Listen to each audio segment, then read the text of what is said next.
అందరికీ నమస్కారం. ఈరోజు మనం తిరుమల కొండలకి వెళ్లదాం.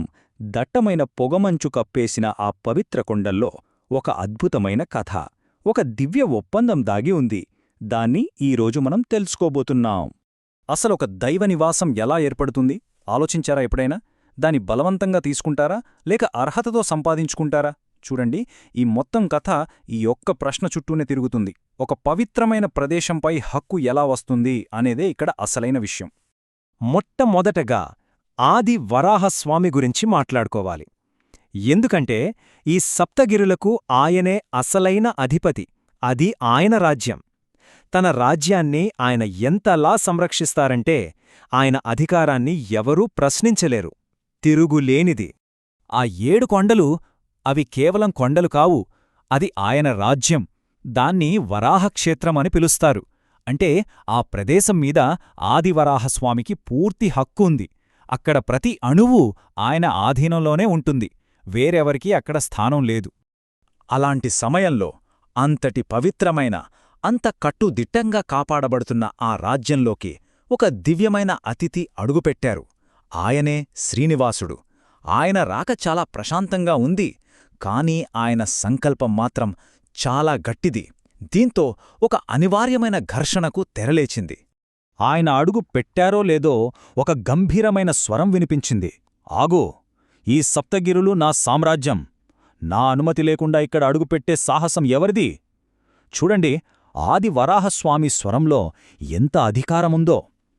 తన రాజ్యంలోకి వచ్చిన ఆ దివ్యమూర్తిని ఆయన వెంటనే నిలదీశారు.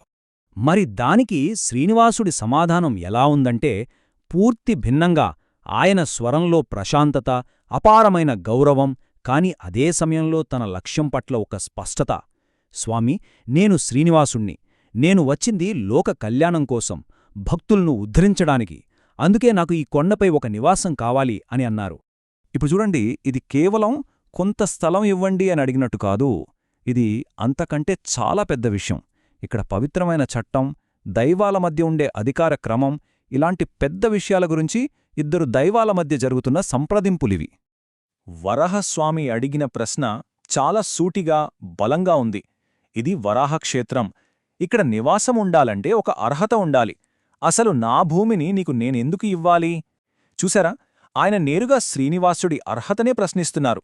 ఎందుకంటే ఆయన వాదనలో న్యాయముంది. ఈ చర్చను అర్థం చేసుకోవాలంటే మనం క్షేత్రపాలకుడు అనే పదం గురించి తెలుసుకోవాలి. ఇది చాలా ముఖ్యం. క్షేత్రపాలకుడు అంటే ఆ పవిత్ర ప్రాంతానికి మొదటి సంరక్షకుడు, యజమాని. అంటే మొదట పూజల అందుకునే హక్కు ఆయనకే ఉంటుంది. ఈ లెక్కన వరాహస్వామి అధికారం ఎంత గొప్పదో మనం అర్థం చేసుకోవచ్చు. ఇక్కడే కథ ఒక మలుపు తీసుకుంది. శ్రీనివాసుడు ఒక అద్భుతమైన ప్రతిపాదన చేశారు. నేను మీకు అద్దె చెల్లిస్తాను, కాని అది డబ్బు కాదు, అది భక్తి. మీరే క్షేత్రపాలకుడు, అందులో సందేహం లేదు. నేను కేవలం ఇక్కడ కొలువుదీరే దైవాన్ని అని అన్నారు. అంటే ఆయన చెల్లించే అద్దెంటో తెలుసా? భక్తుల భక్తి. ఎంత గొప్ప ఆలోచన! సరే, శ్రీనివాసుడి ప్రతిపాదన వరాహస్వామికి ఆసక్తి కలిగించిందే, నిజమే కదా. కాని ఆయన అంత సులభంగా ఒప్పుకోలేదు. ఆయన ఒకే ఒక్క షరతు పెట్టారు. ఆ షరతు వారిద్దరి సంబంధాన్ని శాశ్వతంగా యుగయుగాల పాటు నిర్వచించే ఒక మార్పులేని నిబంధనగా మారిపోయింది. ఆ షరతేంటంటే, నా పూజ నీకంటే ముందు జరగాలి. అంతే. చాలా స్పష్టంగా, సూటిగా చెప్పారు. ఈ ఒక్క వాక్యంతో ఆ చర్చకు ముగింపు పడింది. అంతేకాదు, ఆ తిరుమల కొండపై పూజల క్రమాన్ని శాశ్వతంగా నిర్దేశించింది కూడా. మరి ప్రాధాన్యత అంటే ఏంటి? సింపుల్గా చెప్పాలంటే, భక్తులు తిరుమలకి వచ్చినప్పుడు మొదట వరాహస్వామిని దర్శించుకోవాలి. మొదటి నైవేద్యం కూడా ఆయనకే సమర్పించాలి. అదంతా అయ్యాకే శ్రీవారి దర్శనానికి వెళ్ళాలి. అది ఆ ఒప్పందం. సరే, ఇక ఆ సంప్రదింపుల వాతావరణం మొత్తం మారిపోయింది. ఒక దివ్యమైన ఒప్పందం కుదిరింది. కాలంతో సంబంధం లేకుండా యుగాలపాటు నిలిచిపోయే ఒక గొప్ప సంప్రదాయానికి అక్కడే పునాదిపడింది. శ్రీనివాసుడు ఒక్క క్షణం కూడా ఆలోచించలేదు. చిరునవ్వుతో మనస్ఫూర్తిగా ఒప్పుకున్నారు. తథాస్తు, అలానే జరుగుగాక. ఈ రోజు నుండి తిరుమలకు వచ్చే ప్రతి భక్తుడు మొట్టమొదట మిమ్మల్నే దర్శించుకుంటాడు అని మాటిచ్చారు. అంతేకాదు, మీకు నైవేద్యం సమర్పించిన తరువాతే అది నాకు వస్తుంది. అసలు మీరు లేనిదే నేనూ లేను అని కూడా అన్నారు.